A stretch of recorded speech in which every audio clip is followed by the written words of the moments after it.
Hello, ladies and gentlemen. My name is Brett Keane from GodTvRadio. I hope you're all having a blessed day.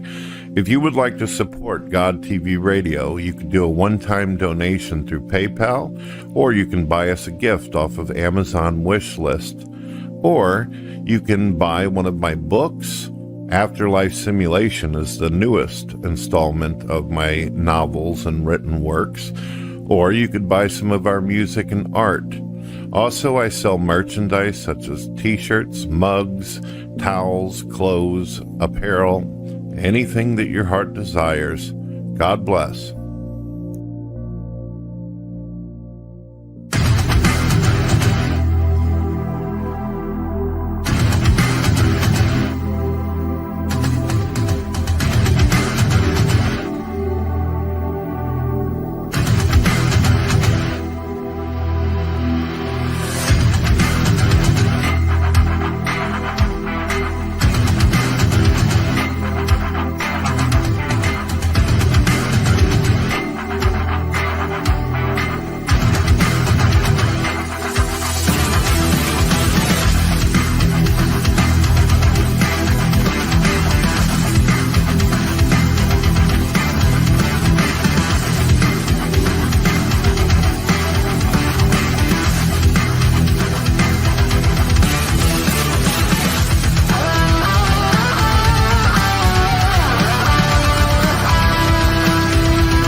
All right, ladies and gentlemen, this is Brett Keane from GodTvRadio. I hope you're all having a blessed day and looking forward to Christmas. My birthday's coming up soon. That's right, I was born in 1976. I'm an old man. No, but yeah, it's coming up. My birthday's on Christmas. Hey, Mr. Proverbs guy, also name is Stephen Bolin. Hopefully we've got our technology worked out. Yep. Hey, Brett, how you doing, buddy? I'm doing pretty good. I've been having a pretty good time over here. My wife, she just made me a nice hot cup of coffee, and it looks like my daughter just woke up. My son was over last night, and we all was watching CSI Forensics and all that. I don't know if you like shows like Law and Order and CSI, but that's kind of what we're into. We like the sciencey stuff. Not really into the corpses, though, they have on the show, but it is what it is. You know, I don't have anything against those shows, but as a general rule, I try very hard not to date girls who do watch those shows because it's just a bad policy to date a girl who knows how to kill you and get away with it. Oof. Well, nobody hardly ever gets away with anything on that show. Hopefully the show will scare people and make people realize that just a single fingerprint in a hair will get you caught and you'll do life, you know? True. Very true. And I just want to say, Brett, that I am really excited that you are back on YouTube. The time that you spent away or under the eyes of the public, it was a very sad time for YouTube not having you. And I just want to say it's inspiring that you're back, and I'm very glad to see you back at it. Yeah, I get that from, obviously, there's a supporters, fans, and friends out there who feel that way. But it's funny, I even get haters who call me on the phone and they're like, Brett, YouTube just ain't the same without you, man. You need to come back. You entertain and all this stuff. Like, yeah. It's true, though. I mean, you really don't even, maybe you do, but you possibly don't realize how many spin-off shows were inspired by GodTvRadio. Yeah, I've heard some people say that they wanted to do things like that, but I don't think that they may have copied me the way I would have wanted them to. Some people wanted to use their channels kind of like a way to mock their guests and insult their guests. That was never my intention. No, yeah, it wasn't. It was a totally different atmosphere on your show. It was one where people did feel welcomed, and you had a very diverse audience of political and spiritual opinions. And I have yet to see another show like that be a success. So you were able to capture something no one else was. Yeah, I was trying to create a safe zone where religious people and atheists could actually come on board and be able to feel as though they could talk about anything, talk about their views and ideas without getting insulted or treated like crap or whatever, where they felt like they were in a room with friends. A lot of people nowadays, they bring guests up just so they can try to embarrass them or humiliate them. And that's never what I wanted to do. Selfishly, I wanted to make friends. I wanted a good community to build and stuff. I wanted to be good to all the guests, no matter what their beliefs or views were. You know, that kind of does lead into my first question. I've always wondered how you went from being one of the most hated atheists on YouTube in the Christian community to being a believer yourself and then going to one of the most hated YouTubers for your faith. How did that transition even start? Well, I wasn't hated at first as an atheist. I was extremely popular. I was probably one of three of the most popular atheists to ever come to YouTube. And the reason why I started getting a reputation for being a hard ass atheist is at the time I was taking care of an unhealthy baby that me and my wife had just brought into the world. I was angry. I had just lost my mother. She had died. And I was going through consecutive tragedies in my life. And it made me very angry, very bitter. And I got into a lot of debates and discussions and ended up defeating a lot of people in debates. And you'll end up making enemies whenever you do that. You'll piss off audiences whenever you tear somebody up in an intellectual discussion. So, what ends up happening, I suppose, is after doing that for a while, I started going through a heal. Like anybody else, Proverbs, if you are hurting or you're suffering, and then you go through a healing period where, some time goes by and you're able to relax and all that, I started becoming more and more friends with Christians and religious people, and atheists didn't like that. They didn't like that I was changing my behavior and being more respectful. I started treating Christians like they were my brothers and sisters, as where atheists wanted me to make them look like fools, make fun of Christians and all that kind of stuff. And I pretty much grew up out of that. I matured out of it. The anger subsided. I started to heal spiritually and mentally. Okay, go ahead. Was there a particular Christian that helped influence you and win you over with love? Or was it just an assortment of believers that you started to fellowship with? There was literally only a couple Christians that were helpful in the manner of helping me get through my healing. There was a woman who used to chat with me all the time named April, who unfortunately, she had cancer and she didn't live for very long. And that made me even more angrier at the concept of God. I thought that she was the most loving, kind Christian woman in the world who was really helping my heart. And then she died, and I had a really hard time dealing with that. It was like another tragedy slamming me. But then ended up meeting an older woman by the name of Miss Rhodes, where she would tell me, Brett, you're so good with the Bible. You're so intelligent, and people really listen to you. You've got power in your voice. And she encouraged me and encouraged me. And she did that for a couple of years. And that ended up helping me really consider coming back to the faith. Her speaking and her, it wasn't just, she wasn't like some kind of Bible scholar or something like that. It was just her fruit. She was a really kind and good person, and she just helped me ponder where I was in life and all that. Unfortunately, she ended up passing away too. Her daughter called me up and said that she had basically died of natural causes, unfortunately alone in her home. So you see what I mean? It seemed like every time I started to find the strength to come back, I ended up losing someone. I felt like I was cursed for a little while there, Proverbs guy. Seemed like I just kept losing people I loved. Yeah. Did you have like a eureka moment where you went to bed as an atheist and woke up the next day and you're like, holy cow, I believe in God again? Or was it a slow, gradual process you barely noticed? Well, for me, Proverbs, I don't know if you know this about me, but whenever I was a kid growing up, my family was heavily Christian. And I never had a problem with God back then. I never had an issue. In fact, I never even believed I was going to lose my faith. But after my mother's suicide, after preachers telling me that she was going to go to hell for committing suicide, after losing important people in my life, my best friend to a drunk driver, I just couldn't handle it anymore. I broke.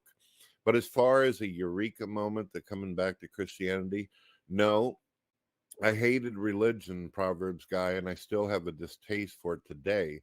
But as far as believing in God, I believe it's the most rational, logical position a person can have, to believe that the universe came into existence from nothingness and created all this beauty and magnificence just out of accident or coincidence was stupid to me. Even whenever I was a non-believer, I had a hard time believing, even though I said, I'm not really sure if I entertain a God. I believed that there was more to the universe always, that something had to have happened, and not just a bunch of cosmic rocks farted in space. You hear what I'm saying? Does that make sense? Yeah, it does. When you look up into the galaxy, when you look into the stars, to doubt that there's a God to me is insane because even if you take the most outrageous and extreme seeming miracles in the Bible, those miracles still take less faith, in my opinion, than to believe in, say, like the Big Bang or the theory of evolution. Well, you're right about that. In order to just believe that the universe came from nothing and that all this just happened accidentally in an abyss or cesspool of chaos, you would have to believe that you won the lottery a billion times over to imagine that your ancestors are 4.5 billion years old that came from snot on a rock. Man, that's an amazing amount of faith over the idea of an external intelligent life form floating around in the universe that was involved and participated in our existence. To me, science tells us life comes from life. It doesn't tell us explodes and boom, here we are.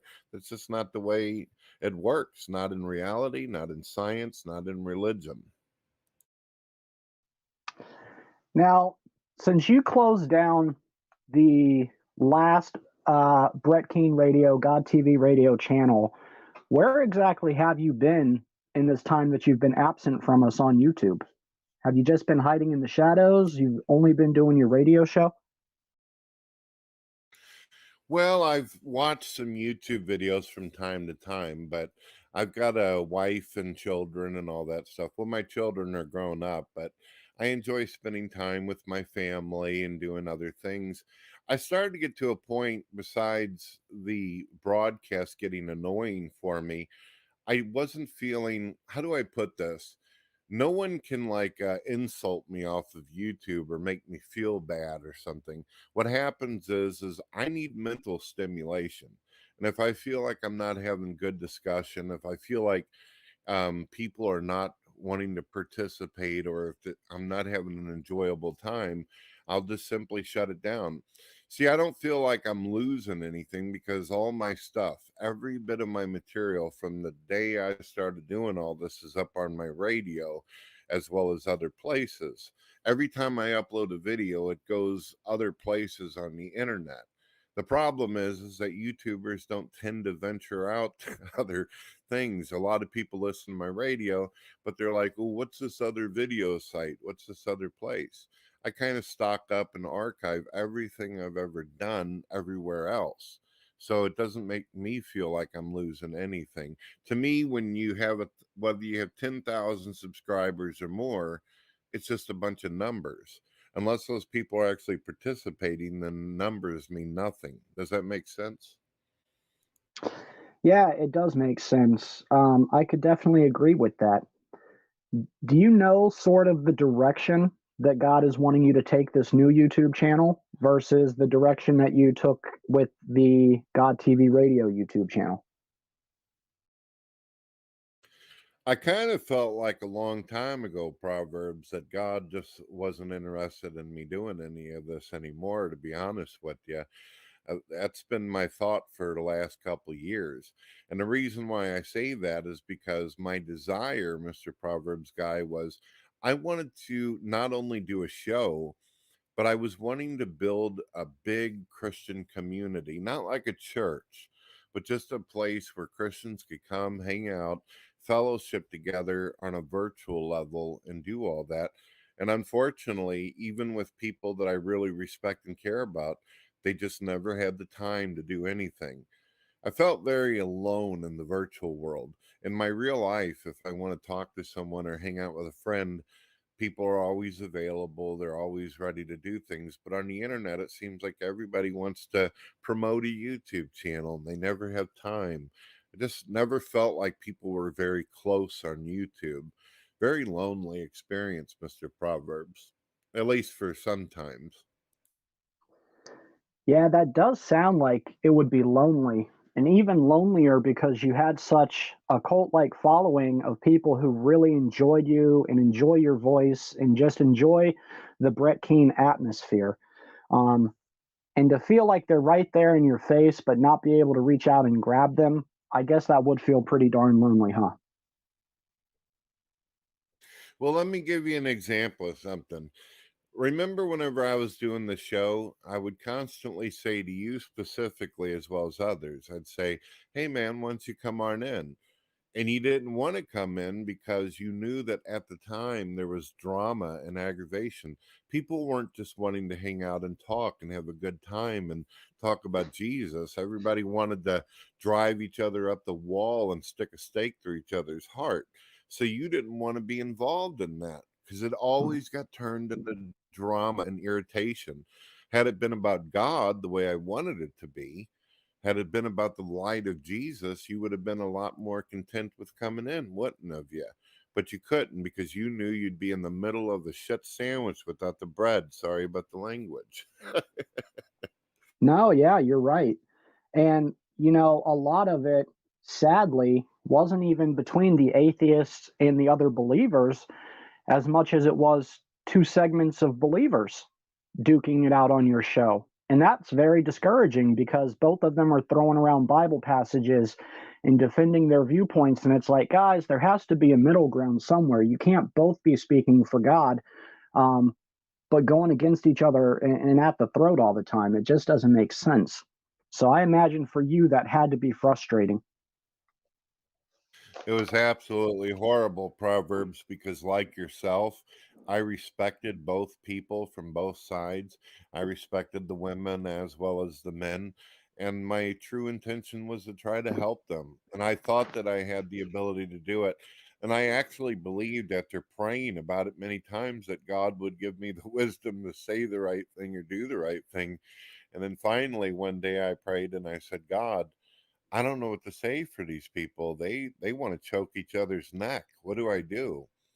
And then I felt this like presence, this kind of, I don't know how to explain it, but it was just like turn it all off. Stop it. Stop it. You're not going to do anything. You can't change people. They have to choose on their own. It's their own free will. They have to choose to do it. There's nothing you can say. You're not a magician, Brett. So get the hell off there. And that's when the decision to just turn it all off. Because I figured even if I just stopped doing it, but I left the videos up, people were going to return.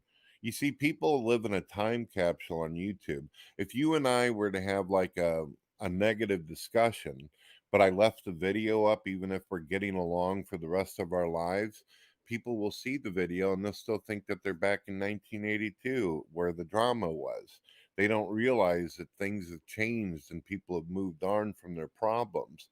So leaving it up just causes you eternal issues. Do you get what I'm saying?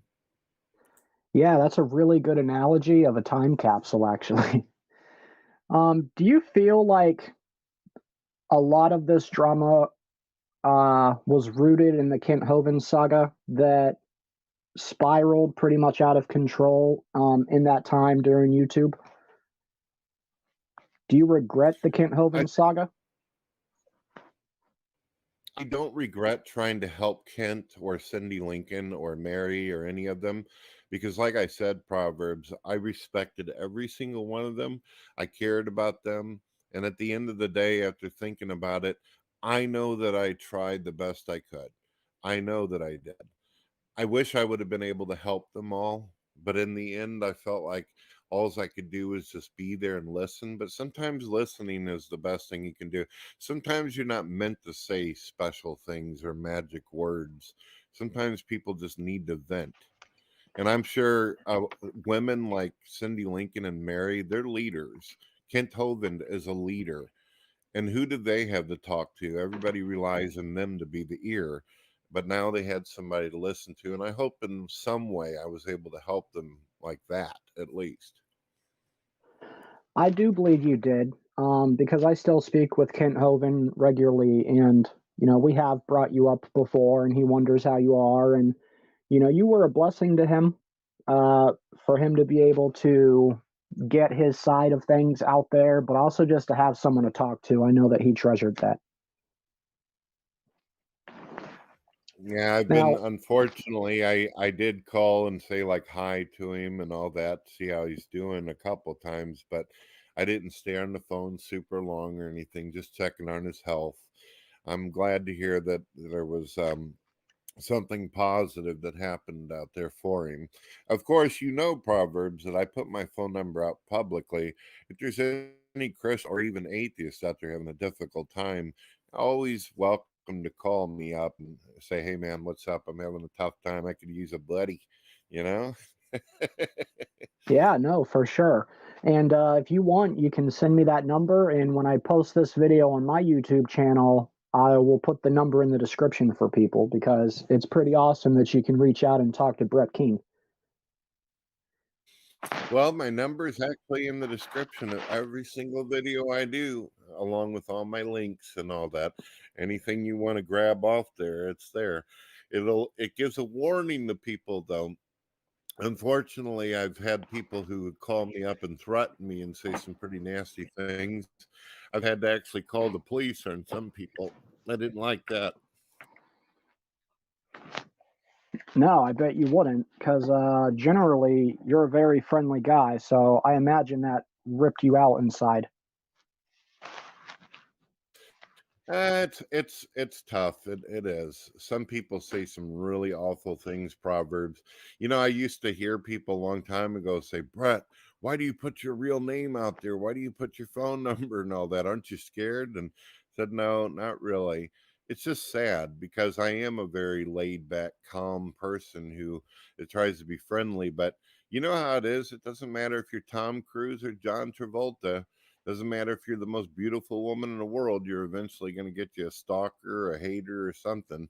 Somebody's going to have a bad day and you're going to be the target."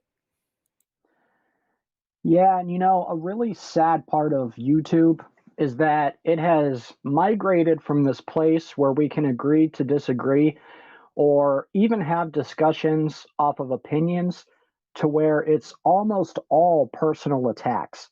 And as a result of that, a lot of YouTube trolls, they love to dig up your past. I know that you've had it happen to you. It was very sad. And to a large degree, it's even happening to me now. And I just wondered, is it fair, in your opinion, for these trolls to bring up things from your past if they feel like they're losing in an intellectual discussion with you? Well, for me, Proverbs guy, the issue is I don't have a problem with people bringing up what actually happened in my history. The problem for me is that I had people make up shit that isn't even real. I mean, I've had people call me a pedophile like they did to Kent Hovind. I've had people say that I've killed people. I've had people claim that I beat the shit out of my wife, that I've abused my children. Everything that you can imagine that Kent Hovind's ever been accused of, I've had the same damn thing done. Now, like I said, Proverbs, If people want to make a video and talk about me, what I was back in the beginning of YouTube, or what my story is, then just tell the actual history. But if you're making shit up, of course, I'm going to be like you. I'd be upset, annoyed that someone would just like invent a history or a story about you that never actually existed. Do you follow me? I don't care about people talking about me. Just tell the truth when you're doing it. Am I an asshole sometimes? There you go. Sure. Am I a good guy a lot of the time? Sure, that's true too. You see what I mean? Tell the truth and I'll be okay with it. Yeah, and and that's really fair. And also, with me too, my testimony is out there. It's on different channels. I've given my full testimony many times. So there's nothing about my past that I hide. But when it's brought back up in defense of you not being able to articulate a good argument against what I'm saying, and then it's inflated out of reality, that does get frustrating. Like I was told that Robert Beatty was posting that I have 8 kids or 10 kids from 8 different women, and I'm thinking, where do you guys just come up with this stuff? Like you're just throwing darts in the air and hoping it sticks to something. Believe it or not, the reason why a lot of these people consistently do it is because it works.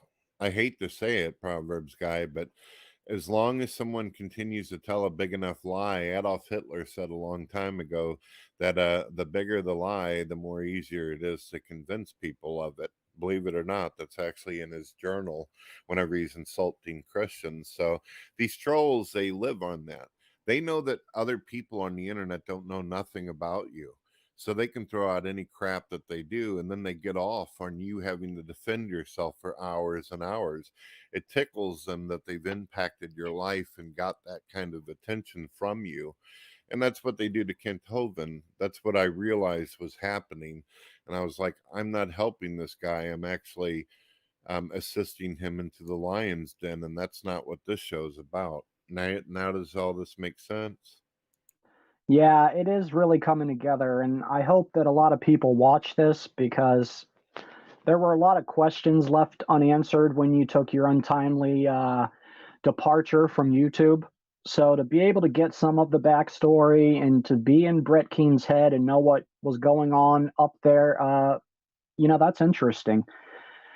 Now, with all the stuff that has been brought up, regarding you, did it make you reflect on things like, is there an event or time from your past that you wish you could go back and change?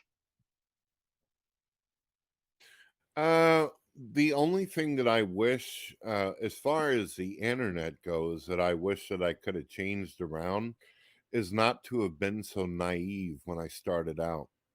I used to believe Proverbs that I was such a nice guy that I could get along with anyone, that I was intelligent and articulate enough that I could express a point on something and there wouldn't be any drawback on it, or people trying to take me out of context deliberately, or use some bullshit made up past that never even existed in order to try to burn me.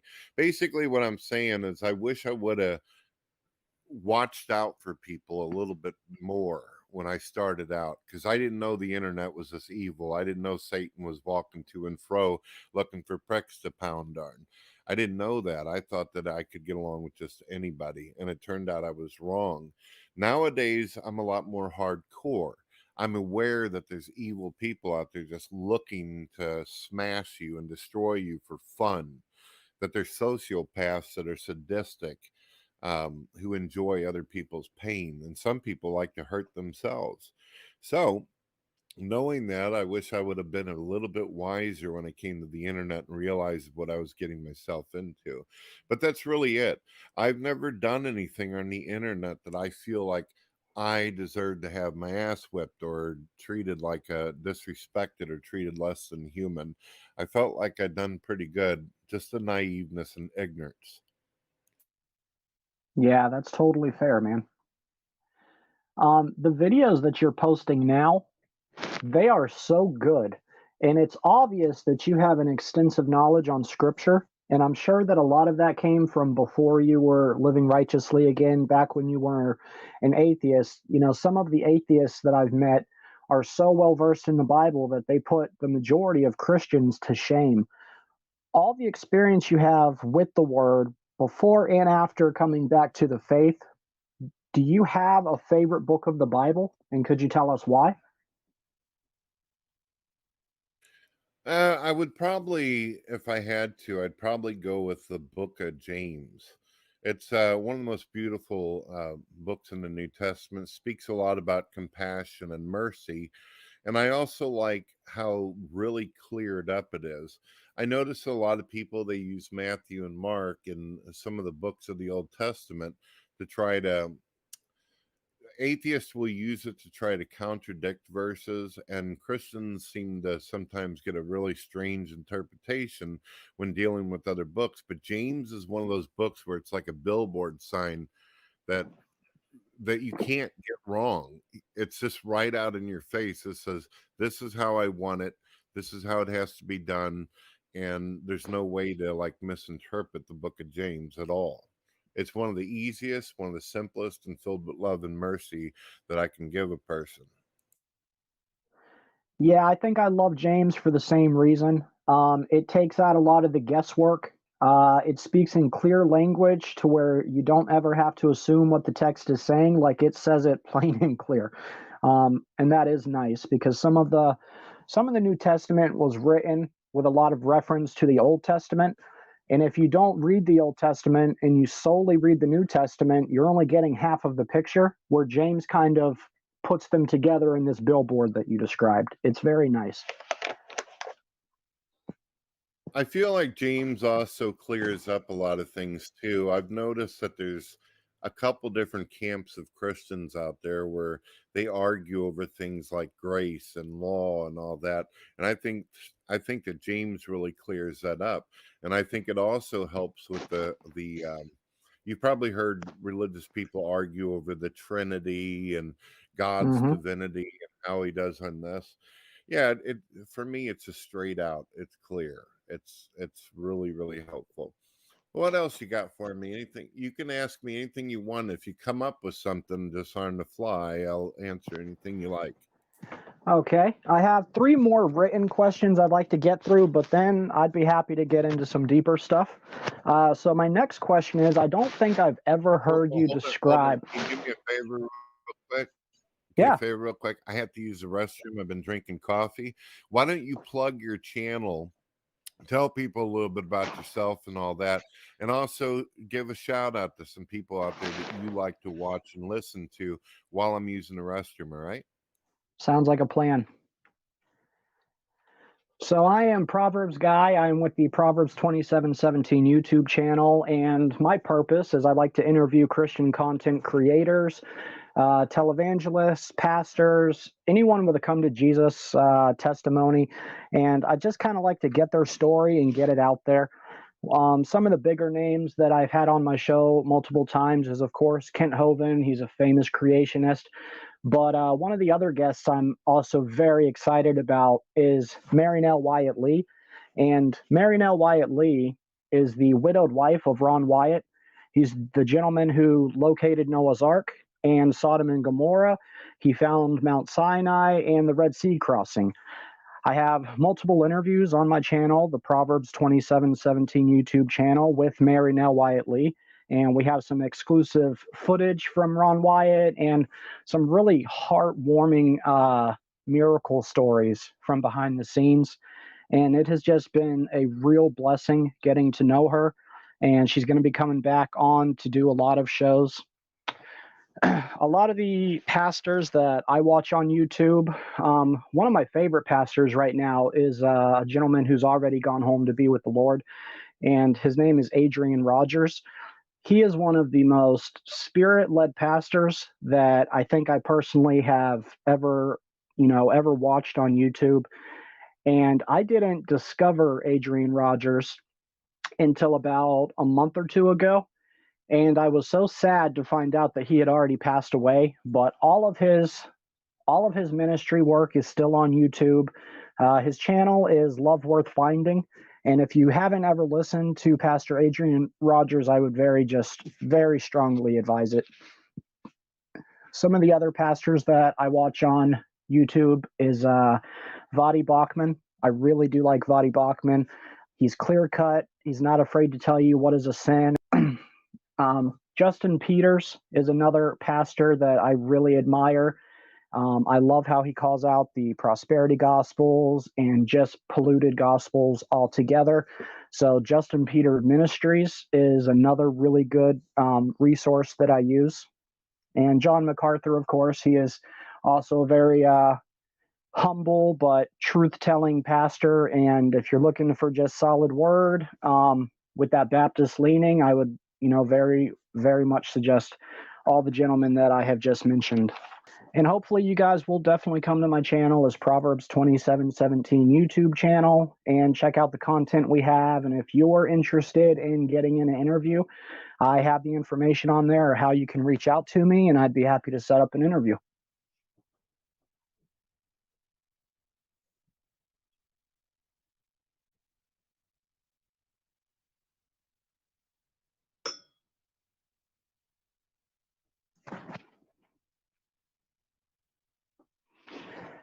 Also, there's a lead singer. His name is Nathaniel, and he is the lead singer of a Christian band called Tomorrow's End.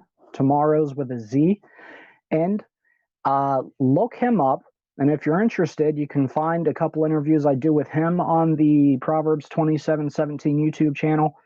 Nathaniel is just a wonderful man of God. And they're also getting into doing video serials, animated series, and they already have comic books. So if you're looking for good Christian rock music or Christian comic books or Christian board games, definitely go check out Nathaniel at tomorrowsend.com. They're also on Facebook, and you will love them. All right. That sounds good. Proverbs, if you don't mind me embarking on something you were saying earlier about people bringing up your history or my history or all that, I was wanting to say something. Have you ever heard of this man, unfortunately, he's passed away now, but have you ever heard of the band Carmen, named after the actual singer? He's Christian. Yes, I've been to a Carmen concert. Well, he's got if you remember, but he's got a video where there's a little demon talking to the devil at the very beginning. Did you ever see that? I did. I was actually in fine arts program in the First Assembly of God church that I grew up in, and we did a video acting to that video.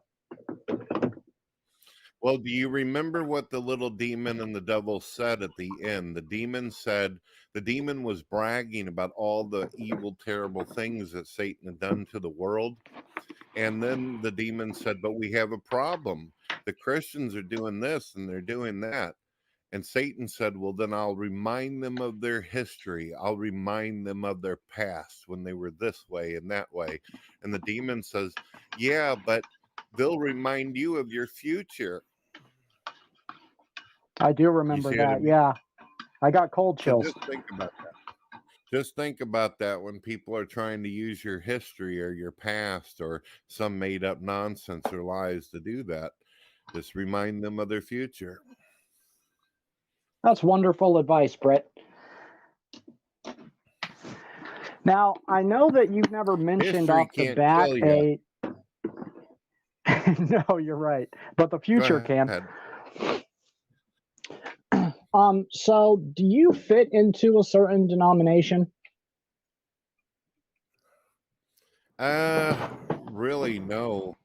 Unfortunately, I have a lot of different philosophical views that even Kent Hovind has issue with, but Kent's more open-minded, and he kind of just lets people have their, well, I don't know what it's like if you live with him, but he's always been like open to the different views and ideas I got.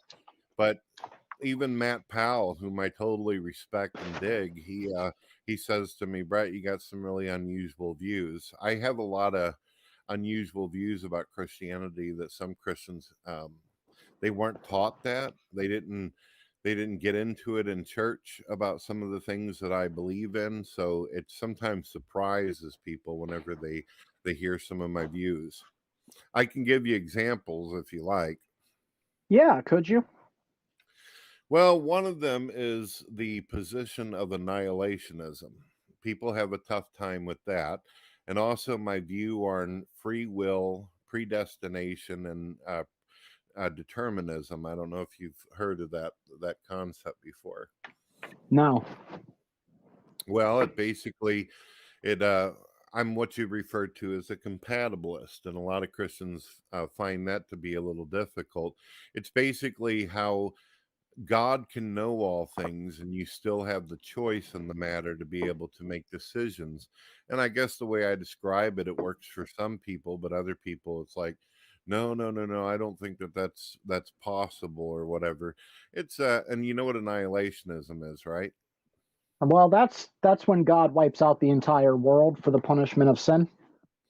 No, it's basically how a person's eternity ends up. Most Christians, especially Baptists and Pentecostals, believe that when you die and you've done wrong by God, you'll end up in hell where you'll be tormented and tortured for all eternity.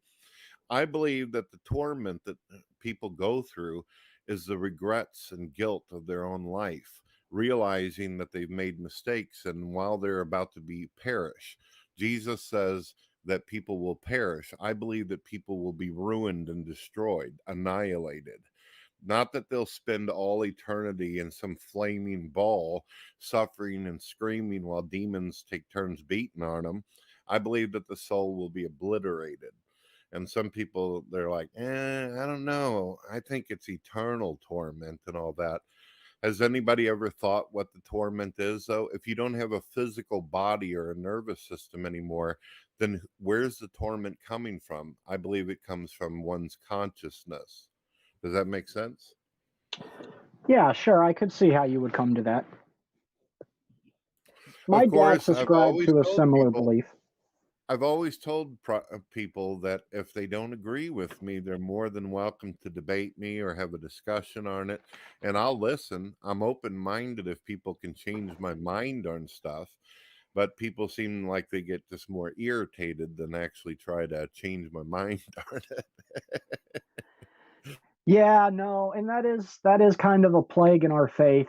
Um, Believers want you to believe and abstract from Scripture exactly what they have, and that's just not always the case.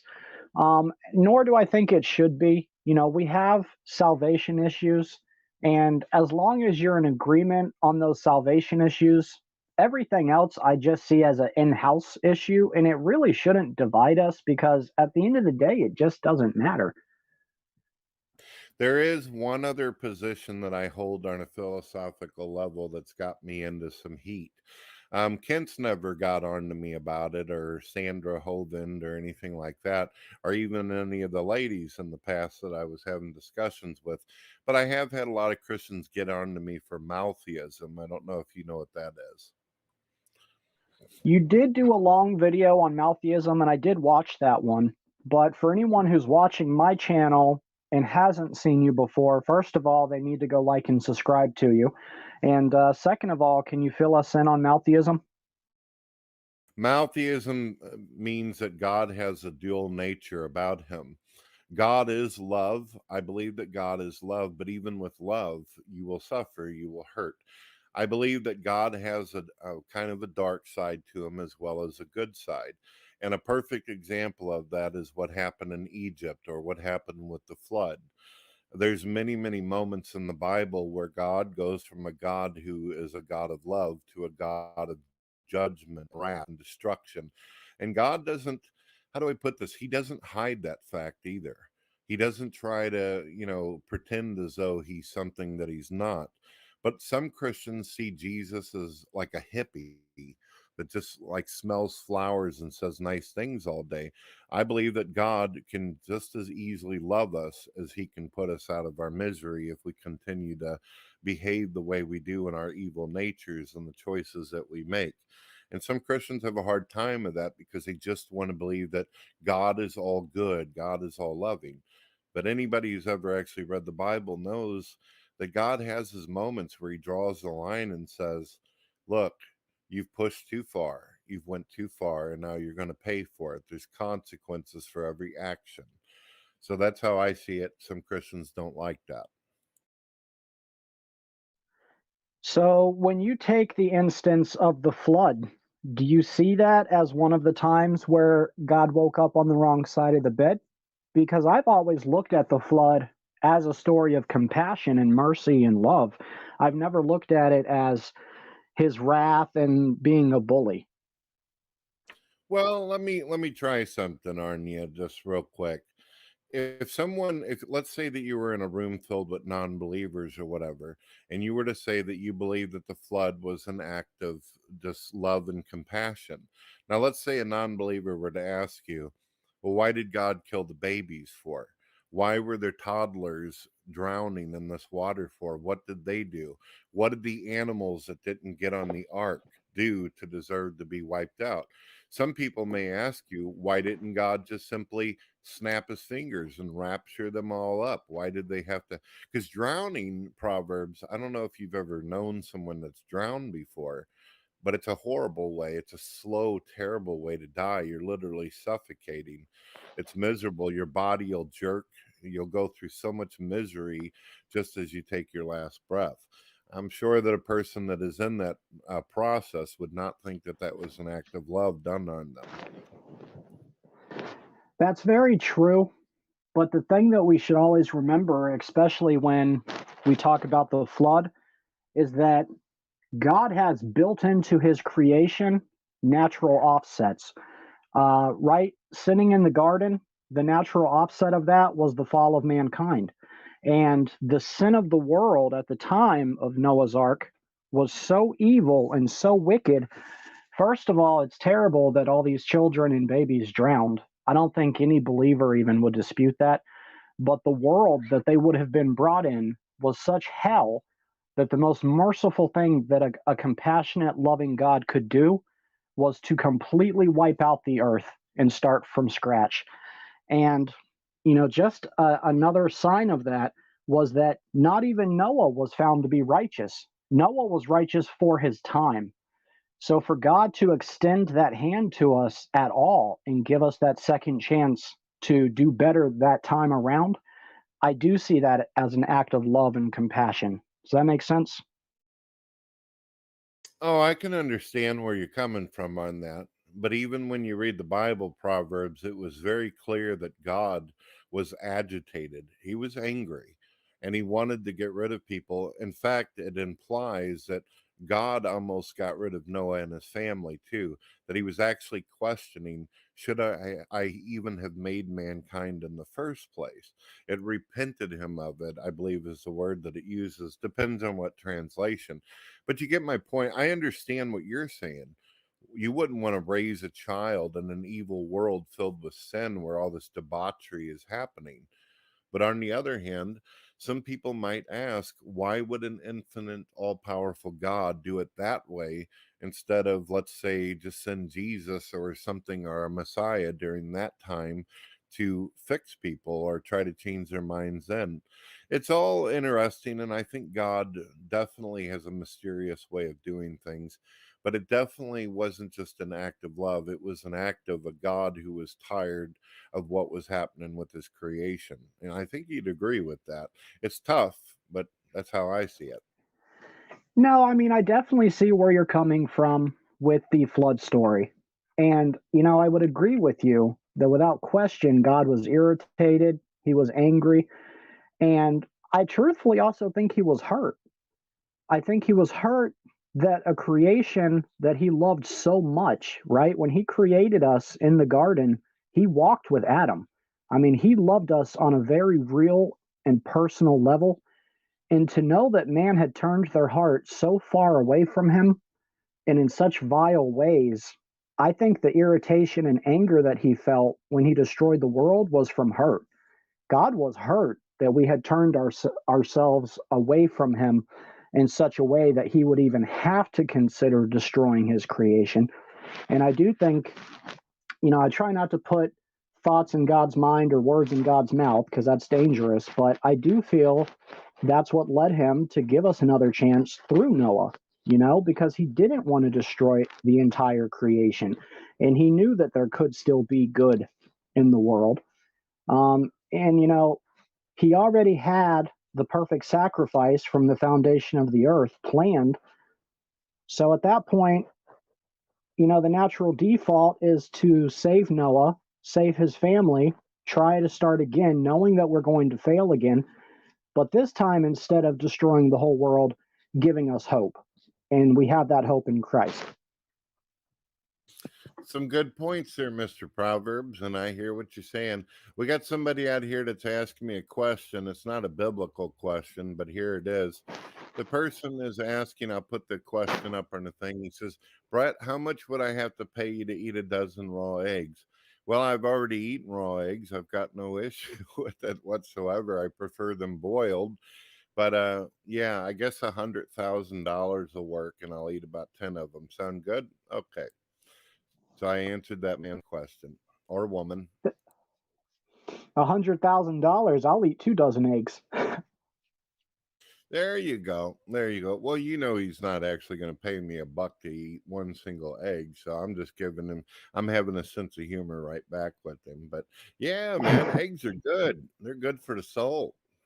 Hey, has Aaron Raw responded to your conversation challenge? No, the only time I've been able to have discussions with Aaron Raw is if he's in a chat room already, which is very rarely.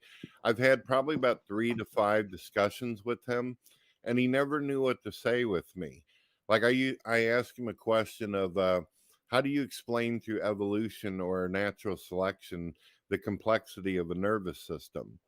How can you explain how our brain was able to develop memory abilities? Because without memories, Proverbs Guy, we wouldn't be able to fathom experience or understanding or be able to um, have the kind of history that we have or anything that we have without the ability of that.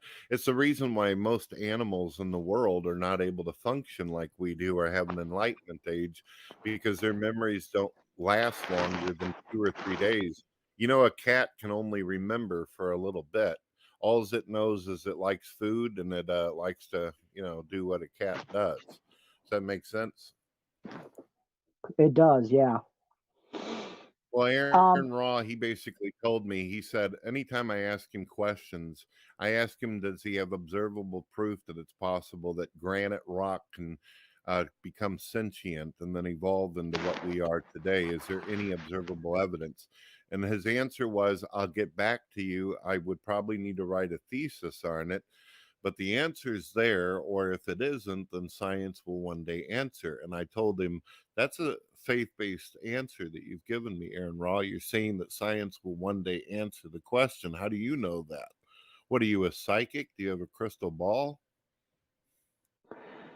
yeah, and that brings up an interesting point, especially with Aaron Raw, because from what I've observed lately, he's gone from claiming to be an atheist to being in the Satanist group. And I was just wondering, with all your vast experience in the atheist community, could you give us a definitive answer on just how many of these YouTube atheists are actually Satanists? And their goal is not to just get believers to buy into evolution, but it's actually to just doubt God, period.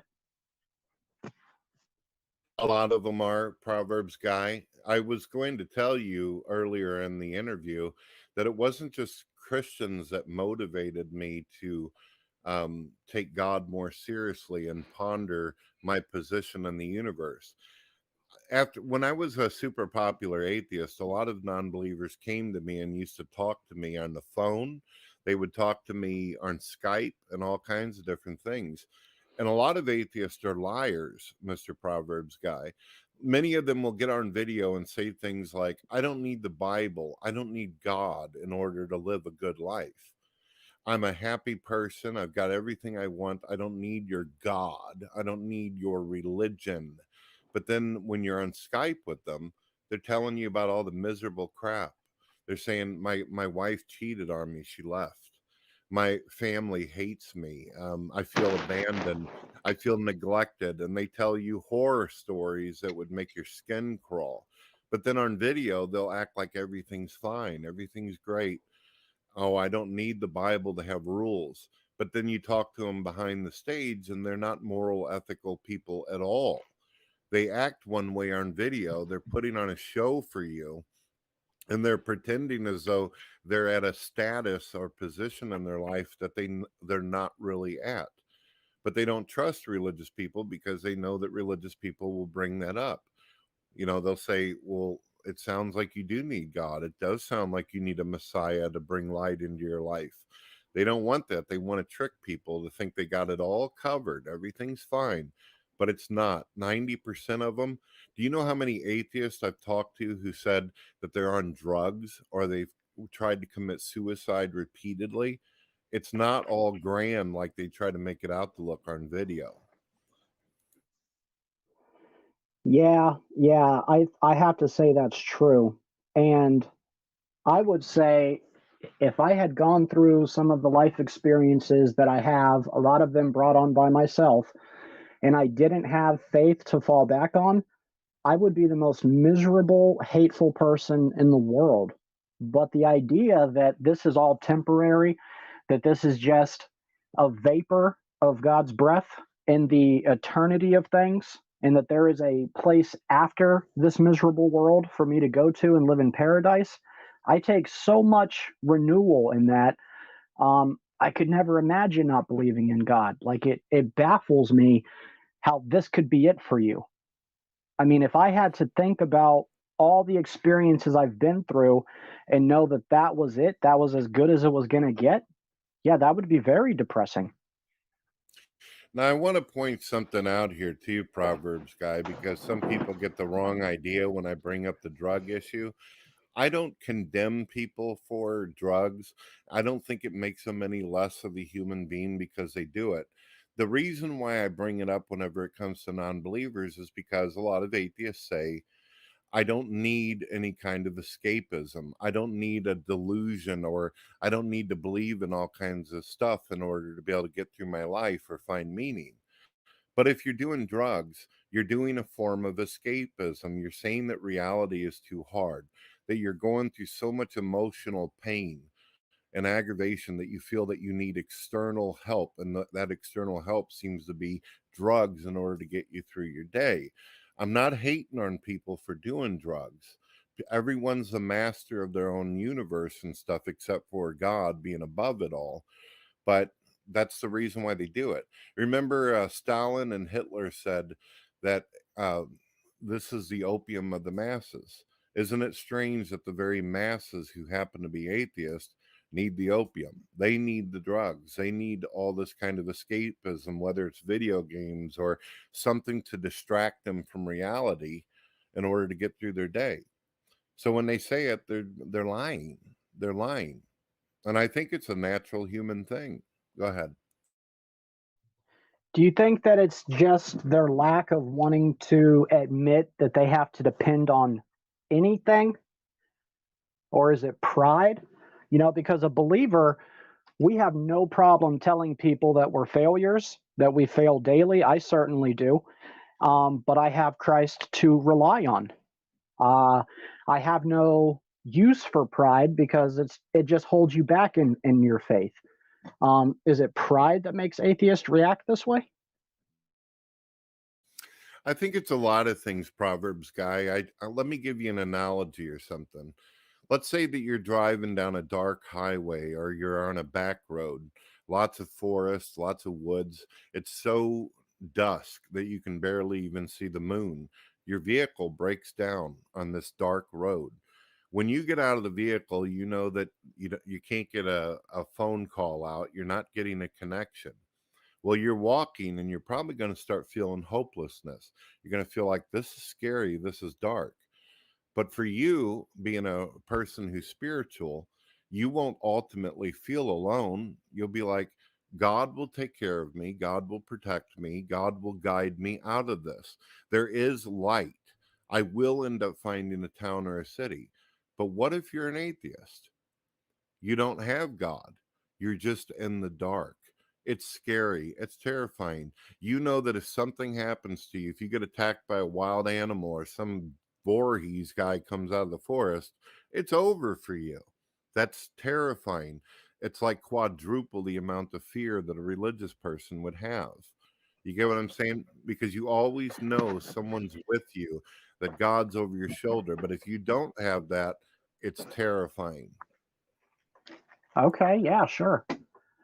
Let me ask, with your experience, do you believe that most atheists really truly don't believe that there's a creator? Or in the majority, are they just angry at God and they don't want to bow to his will? I think some people are angry. I know that I was very angry and bitter, and it was one of the reasons why I continued to say it. I tried to push the idea of God completely out of me until I realized I was being emotionally, rationally, logical about it. Others, I think they talk a big game because other non believers are listening. If an atheist gets on video in front of a public audience, let's say tomorrow somebody like the Amazing Atheist will get on video and say something to the effect of, you know what? I'm called the Amazing Atheist, but there might actually be a God. I might be wrong. There might be something, and maybe we should keep an open mind and an open heart. Do you realize how many non believers would tear the guy apart? I know this personally because I was one of the first ones to get on video and say, you know what? Brett Keane could be wrong. There might be something out there. And one of the reasons why I did that, Proverbs guy, is because I had children. And I realized that if I'm wrong, then I'm going to inspire my children to go the wrong way. And I didn't want that. I Mm, knew that I had teenagers and kids watching me, Proverbs guy, and I did not want them to think that I was some wise sage that knew everything about the universe. I made it clear to them, look, I appreciate you all loving me and respecting me and listening to me, but I could be just 100% wrong about the concept of God. He might be real. There might be more to this universe than I know. And we're always learning. And that's one of the reasons why people started getting pissed at me. They're like, that's not the way an atheist is supposed to talk. You're supposed to sound confident. You're supposed to speak with authority like you actually know what the hell you're talking about. Well, the wisest thing a person can do, if you want to be a teacher, you got to be a good student first. Does that make sense? yes, yes, it does.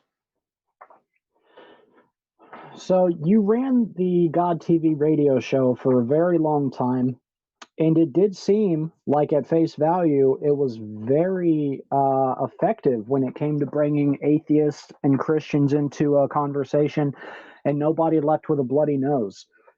You know, with the experience you've had going through all that, Oh, do you, no, people did. People did leave. People did leave with a virtual bloody nose. That was the problem. Do you know how many times, whenever I got done doing my live show, somebody like Cindy Lincoln would say, Brett, I feel like you did me really wrong. I feel like you didn't take my side. Kent didn't give me any crap about that. He said, Brett, do what you're going to do. You run a good show. You run a good stable there, brother. You do what you got to do. Sandra appreciated what I was doing, but Cindy and Mary thought I was a total asshole by the end of it. They didn't. They felt like I was being too much for Kent and all that. And I was trying to help all sides and everything. But unfortunately, when you're doing this kind of show, you're going to end up with people yelling at you after it's over. They might be nice on the screen and everybody might appear as though they're getting along. But afterwards, I was told, Brett, you're a prick. Brett, you're an ass. You know, why didn't you tear this guy's head off? Why didn't you do this? Why didn't you do that? 3 hours of people complaining after the show is over. So it wasn't like what it appeared for other people. Do you understand now why I was starting to get miserable? I was losing friends because people wanted me to destroy other people on the other side. yeah, and that's hard. So do you think that that kind of channel could ever work, where you bring people of different I would love sides of that? Go ahead. Proverbs, I would love to be able to open a room. I would love to open up a room and do what we're doing right now, where we're just talking and having a good time and learning about each other. But even a guy out here like Aiden, for instance, Aiden is a like an agnostic atheist. Really nice guy. You probably noticed him on a thing. He was getting frustrated. Atheist by the name of Adam Lohr was getting frustrated with me. I don't know if you remember Proverbs, but towards the end, it was getting to the point where people thought that Kent Hovind was holding corpses and barrels on the land, okay? It was starting to get to the point where we were blaming Kent Hovind for aliens coming out of the sky. It was getting ridiculous. Stories were just going to completely far-fetched. And everybody was getting pissed because they were like, Brett, you should be acting this way. You should be saying something about this or this or this or that. It was people were jumping off the boat with me Proverbs. They were pissed. Yeah, I'm familiar with several of the names that you just went over. I've had a couple of run-ins with Aiden, and on your show, he always seemed like a gentleman, but the run-ins I've had with him post your show, I was not a big fan, and I'll leave it at that because I'm not here to down anybody, but I was just not a big fan. And I imagine having Well, that many Kent, big Kent personalities Hovind is hard. also, unfortunately, because he was getting so frustrated, he started to say some things that were getting him into trouble as well. Like, for instance, the Mark Stoney bit. I know that you probably talked to him since then. Mark Stoney, Kent got so frustrated with Mark, he said that that he got dishonorably discharged and that he was mentally ill and all this. And I was like, Kent, don't go that route. Don't go that way, or you're going to end up getting into more drama. But everybody was so angry at each other. Everybody was throwing slop at each other. You see what I mean? I had to shut it down. I had to stop it. Everybody was starting to feel hate and anger towards each other. It was not a healthy experience. Do you think there's a way that you or anyone could ever run that type of show without that toxicness coming in? Or is that just the natural default? I don't know. I really don't. If I were to have Kent Hovind come into my room and we were to talk and everything, he's always pleasant, always enjoyable to talk to. But I noticed that you did an interview. I'm sorry, I'm having a hard time talking with you because your mic keeps making all kinds of noise. I don't know if you're Okay. rattling something or whatever, but it's causing me concentration issues. If I were to bring Kent Hovind in here right now, he and I could talk for hours and hours and have a great discussion. Same with you. But you probably realized by now when you did your interview, you turned your comments off, didn't you? Because people probably came over and were saying terrible things about Kent. Even though you had a good discussion with him, you were being rammed for it. Like, why didn't you say this? You should have brought this up. You should have done this. People start telling you how to run your show, how to run your channel, and all that. And if you don't do what they want you to do, then they become your haters too. That's the problem. I would love to try. I'll try again one day where we all can just hang out and try to talk. But with people who are popular, their haters become your haters. It is what it is. And of course, it also works on the side too, where you'll also make friends with their friends and all that as well. So there is positive, but there is that negative thing too. I have to say that out of my whole experience, and let me just say this too, Brett. One of the biggest reasons I even started a YouTube channel was because I missed yours so much. And I thought that you were really onto something that YouTube needed, the community needed. There was so much division everywhere in the country that when you first started your show and these people who were so different were able to come on and have conversations and get to know each other, it seemed like a modern miracle. And I've seen kind of now how the hot dogs are made. And you're right. Everyone who hates Kent Hovind for everything he's ever done since he was 5 years old to now also hates me. And I guess I wear that with a badge of honor. I sort of deserve it for all the anti Kent Hovind interviews I did a long time ago. But it's discouraging. It really is, man. I ended up having to take like a 2 or 3 week hiatus myself. Well, there you go, man. There you go. And you're probably thinking the whole time, When you have these people in the room, you love to just have a community. You just want to hang out with your friends. You want to talk about God, and you want to discuss some of your biblical views. You want to hear where everybody else is coming from. And instead, you're just seeing comments of people saying, why don't you ask Kent this? Why don't you do this? And you'll notice that they're so involved with attacking that they never ask you any intellectual questions. They never ask you, how was your day, Proverbs guy? How you feeling today? How's the family? Anything like that. They don't care. They're just there to hurt people. And I felt like I was doing more damage to Brother Kent and guys like yourself. And even some of the nice atheists that were in the room, I felt like it was causing more ruckus. And the focus wasn't about God anymore. It was just gossip, rumors, and drama. So that's why I really need to think and ponder if I'm going to try to do this again. Do you understand? Does this all make sense to you now? Yeah, it really does. And, hindsight is priceless. And with all the experience and hindsight that you were able to collect from God TV Radio, what would you have done different? Not with just your channel, but specifically with your live streams. Is there any one thing you would have done different? Is there a series of things that you would have done different? What have you gained from that hindsight?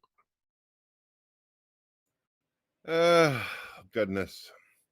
The only thing that you can do, Proverbs, that is if you interview a person or you have discussions with folks, you're going to have to ignore the comments or completely shut them down, and don't take everything that you're seeing on the side more serious than what it is.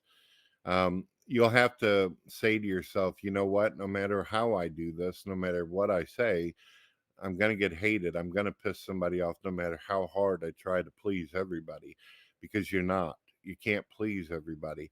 You're not going to make everybody happy. And unfortunately, the other thing that you got to remember too, if you show anybody on either side any respect or decency, somebody's not going to like it. You're going to have a website made about you. People are going to say terrible things. Videos are going to be made about you. You have to prepare yourself for the worst. You always have to imagine when you're doing this that it's going to be worst case scenario every single time. You're going to lose, but you're going to win depending on how you handle it. Man, that is just so wise, brother. That really is wise. Do you think that it was all worth it when it's said and done? This great experiment that you tried? I enjoyed talking to Kent Hovind and getting to know him more. Just like you've enjoyed positive experiences with Kent, you probably also felt sad about some of the things that you ended up finding out or whatever and all that. Like I said in my video about Kent Hovind, our heroes in reality don't wear capes. Whether you're a celebrity, whether you're popular, everybody has some kind of flaws. Everyone has some kind of weakness. But we have to remember that sometimes people learn from their weaknesses, and sometimes those weaknesses become our strengths. And that's the only thing. I just hope that it helped Kent in some way. I hope he realized where he was going. Unfortunately, Proverbs guy, I did watch some of the interview that you did with Kent, and to be honest with you, I felt like I was in a time capsule again. I was like, no, Kent, don't go into this again. Don't go that route, brother. Don't. You know, it was hard to watch. It's kind of like watching a guy that I used to talk to called Von Helton. It seems like he never seems to learn where the potholes are. He just keeps stepping right into them. And it makes me sad to see that, because you care so much about these people. You don't want to see them put their put themselves out there naked like that and get, pounded on at the end of the day. Yeah, where my heart really goes out for Ken, um, it's that the people who speak out against him the most loudly, they don't want what they describe as justice. Like take Cindy Lincoln. She claims that Kent owes her a certain amount of money. But even if Kent Hovind was to write her a check tomorrow for every dollar that she says he owed her, Cindy Lincoln would never stop. because justice is not really what they're seeking. They solely do want to destroy him, and that to me is heartbreaking because seeking reconciliation is one thing, and that's something that believers should do. But once a person or a believer pays what you perceive as a debt, it should be over. But with the anti-Kent Hovenites, it will never be over. If he corrected every mistake people ever said he made, they would still not let it go. You know, they would come up with another reason to hate Kent Hovind. And that's one of the reasons why I started to kind of turn against Cindy Lincoln, their Proverbs. Kent Hovind and we talked, and he doesn't mind me putting this out there. We actually publicly talked about it on one of our interviews. I said to Kent, if Cindy Lincoln were to tell exactly what she wanted out of all this, would you do it? And he goes, well, ask her what she wants. If there's something that I can do to make her stop, being abusive and doing this on video, just let me know. So I spoke to Cindy Lincoln for 3 hours and I said, Cindy, what do you want? How much money do you want? What kind of compensation do you want for all this to stop? And she said, well, I want my money. And I said, okay, how much money do you think that you should be compensated for? And she goes, I also want to end his ministry. And I said, now come on, Cindy. This is his life. This is what he wants to do. That would be like asking you to stop preaching and stop talking about God on your channel. That's unfair. That's ridiculous. And she goes, well, I want to end his ministry. I want to shut down the whole thing. And I'm like, no, no, no, no. What do you want for you so you'll be fine? And it just kept on going where she just wanted to destroy and annihilate everything that the man ever worked for. And that's when I realized that Brett Keane was not going to be able to offer a solution. My whole intention of doing this back and forth between these women and Kent was, what is the solution? What is an alternative so these people can go on? You know what I was hoping for, Proverbs? My desire was Cindy Lincoln open her channel up to creating creation videos where she talks about what she's good at. She was such a beautiful, intelligent woman with a lot to offer in the service of God. And all it became was Kent, Kent, Kent, Kent, Kent. She destroyed everything that she ever worked for just so she could take the guy down. I realized I had no answers anymore, no solution. I was at the end of the rope. And that's why my channel, I terminated it. Yeah, I had actually had a similar conversation with Cindy Lincoln right after the period that you did. I tried to mediate for them, and the list of things that she was asking for were so unrealistic that if Kent had complied with all of them, one, he would have had to lie because some of the things she was asking for, he truly in his heart believed were not accurate or were only half of the truth. So she would have wanted him to pay back everything that she had donated and then make these big public announcements about how wicked he was and how he did this, and that. It would have destroyed his ministry anyways. And that's when I realized that their mission was not justice, like we said earlier. Their mission was to destroy the ministry at any cost. And at this point, I still think that's their only goal. It's not to make Kent Hovind pay for what they believe he's done or owes, but it's to destroy the dinosaur Adventureland ministry, period. And nothing else will make them happy. I've also heard people accuse Kent of being narcissistic, that he doesn't listen to anybody or whatever. When I talked to him on the phone, Proverbs, he said, Brett, what do I do? I don't know what to do with this issue. I just want to do what I've always done. I want to be able to talk about God. I want to serve God. I want to be able to have my discussions. I want to sow seeds and bring people to God.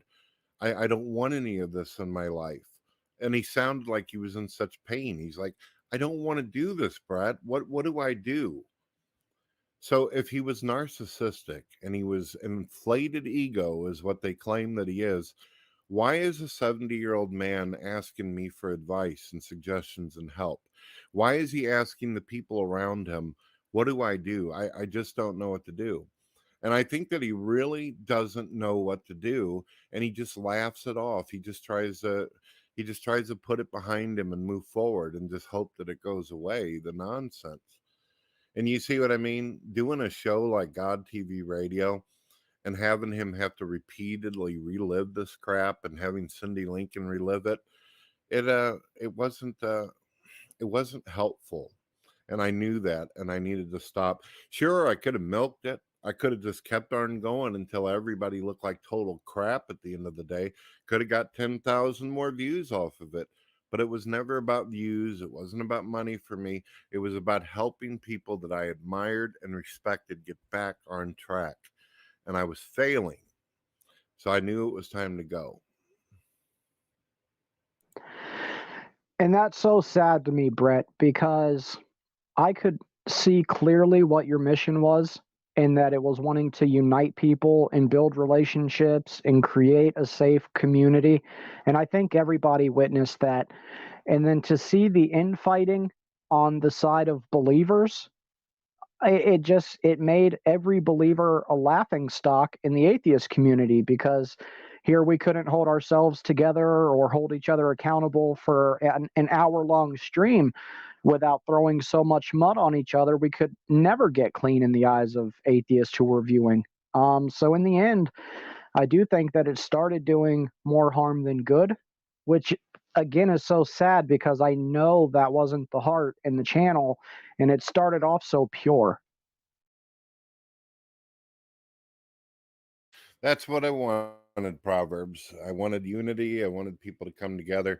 But it wasn't just trying to bring the Christian community together as well. I had this dream, Proverbs, this desire to make a place where non believers as well as religious people could come, where we could learn how to respect each other and have good discussions, find out why people have the issues that they do, and maybe be able to lead some people to God, maybe even further educate people who already have faith.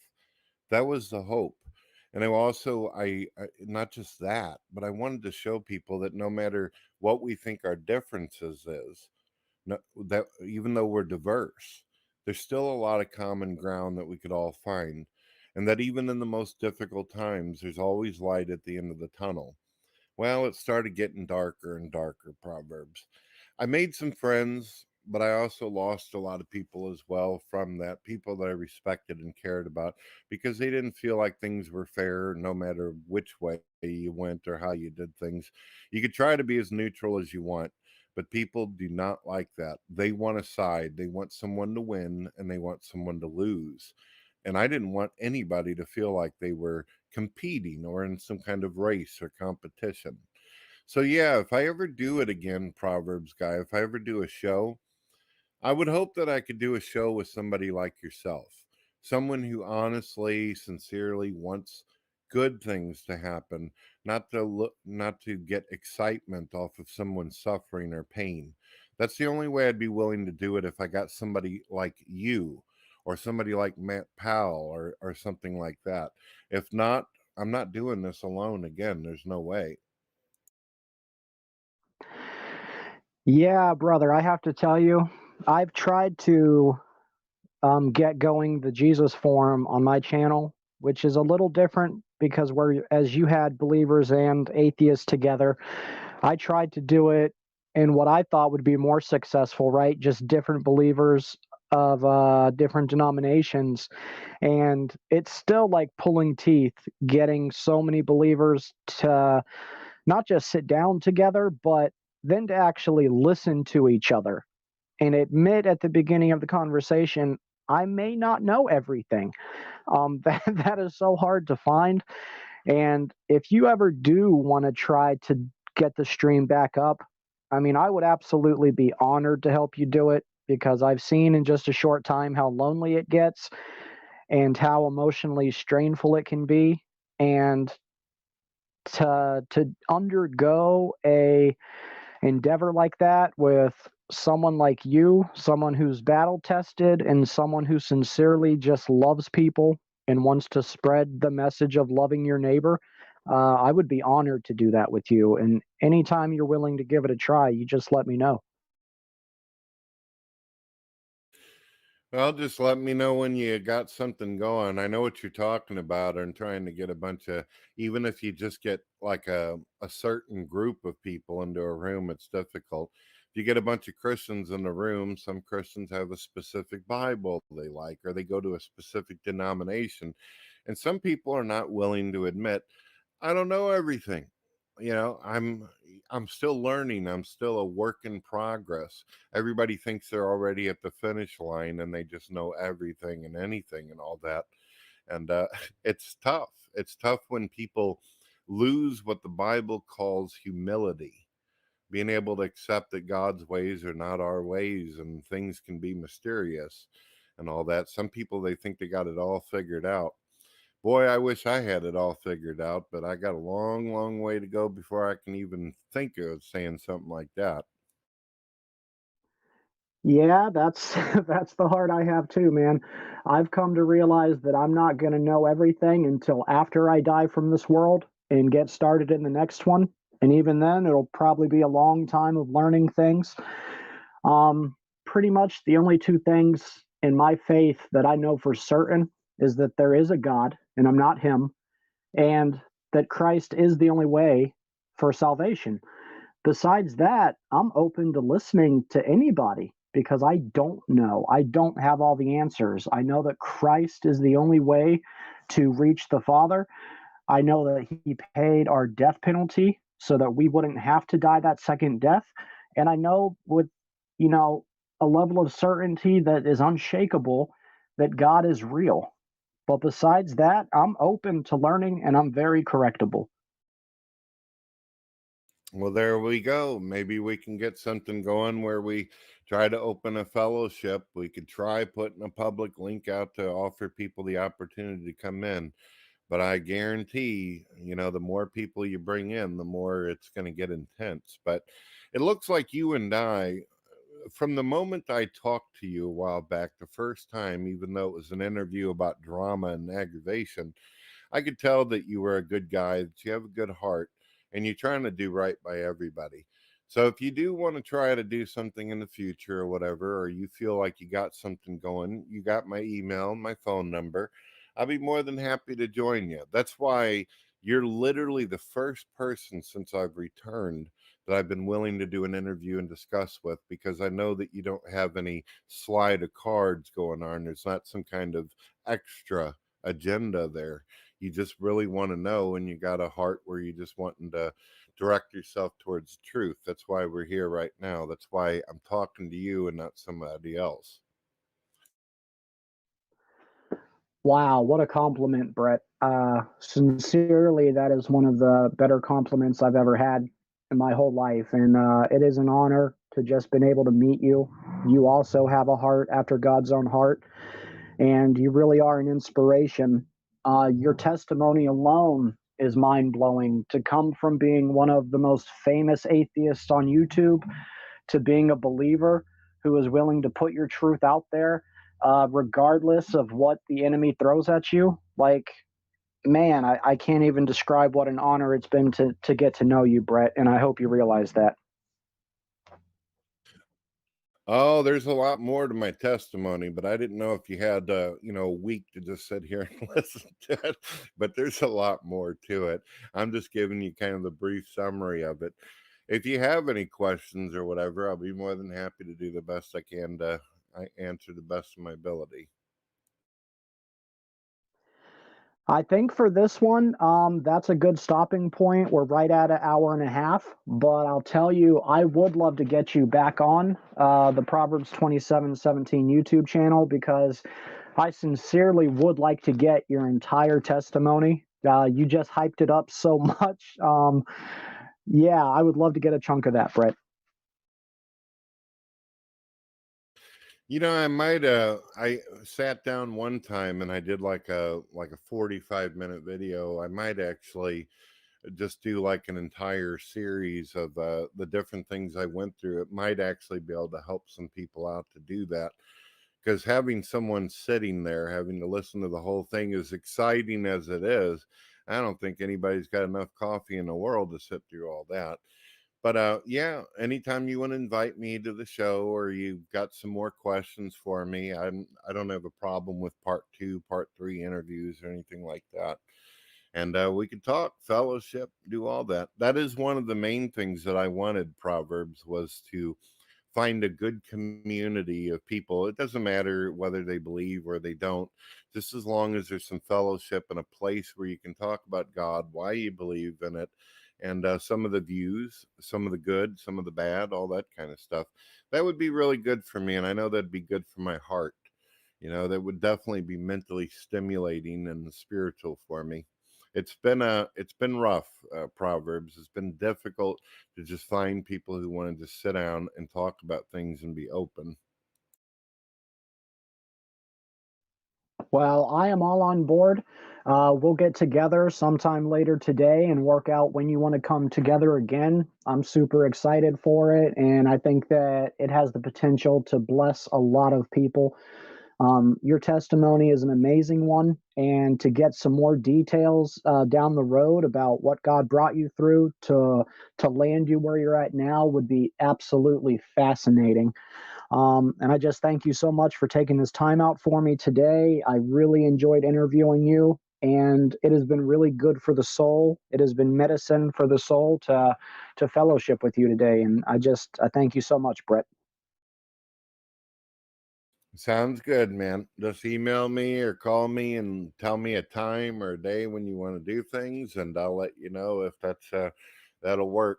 It mostly will be, though, besides Christmas and doing some Christmas parties and all that. I'm pretty open to all that. Now, that doesn't mean anybody out there who tries to contact me wants to do this, I'm going to jump on it. I know that I can trust ProverbsGuy. So not anybody and everybody can just get me into their room like this. I don't want trouble and aggravation. I just want to be able to have good discussion. Sound good? This sounds like a blessing to me, brother. Well, anything else you want to say before I close her out? No, sir. I think we covered it all. And as soon as you get a copy of this over to me, I'll get it edited and put up on my channel this evening. Hello, ladies and gentlemen. My name is Brett Keane from GodTvRadio. I hope you're all having a blessed day. If you would like to support GodTvRadio, you can do a one-time donation through PayPal, or you can buy us a gift off of Amazon wish list, or you can buy one of my books. Afterlife Simulation is the newest installment of my novels and written works, or you could buy some of our music and art. Also, I sell merchandise such as t-shirts, mugs, towels, clothes, apparel, anything that your heart desires. God bless.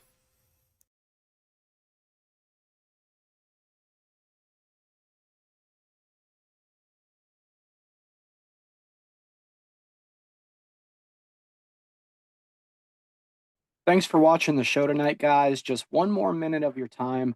If you've been blessed by these interviews, the ones I've done with Marianelle Wyatt Lee and the ones I've done with Dr. Kent Hovind and all the other various interviews and testimonies I've gathered, I'd ask you today to please consider making a donation to the channel. That way I can put it back into production and continue improving the quality of this channel. It would go a really long way in helping me continue if you are enjoying these. So I'll put a couple links in the description of this video. God puts it on your heart, please consider making that donation. I'm glad you guys stopped by today. Have a good one. God bless.